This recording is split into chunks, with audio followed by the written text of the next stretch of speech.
Okay friends, మనం ఇప్పుడు general గా సముద్రంలోకి వచ్చేటప్పుడు సముద్రం లోతుని ఎలా కొలుస్తామని చెప్పి చాలా మంది అడుగుతూ ఉంటారు. మరి సముద్రం లోతుని ఎలా కొలుస్తామని చెప్పి చూపిస్తా చూడండి. ఇలా తాడు కట్టి ఇలాగా ఇనుము ముక్క కానీ లేదంటే ఏదైనా రాయి కానీ ఒక గట్టిగా ఉండేటి తాడుకి ఇలా కట్టి సముద్రం ఇట్లా వేస్తాం. ఇట్లా వేస్తే అది బాగా కిందకి వెళ్తుంది సముద్రం లోతుకి.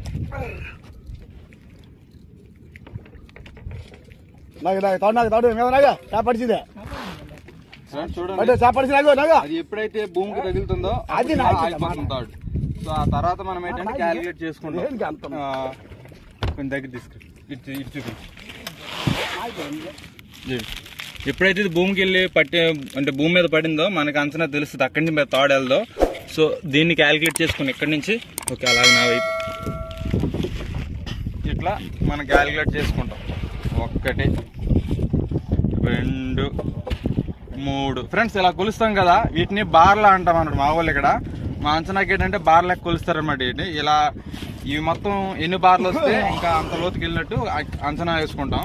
3 కదా, 4 5 6 7 8 ఫ్రెండ్స్ చూడండి, ఎక్కడైతే 8 బార్ల లోతు అయితే సముద్రం ఉంది.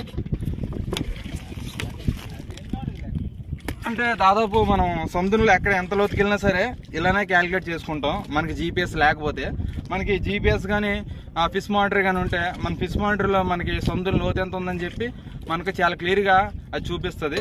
మనకి ఫిష్ మానిటర్ లేకపోతే మనకి ఇదే దిక్కు.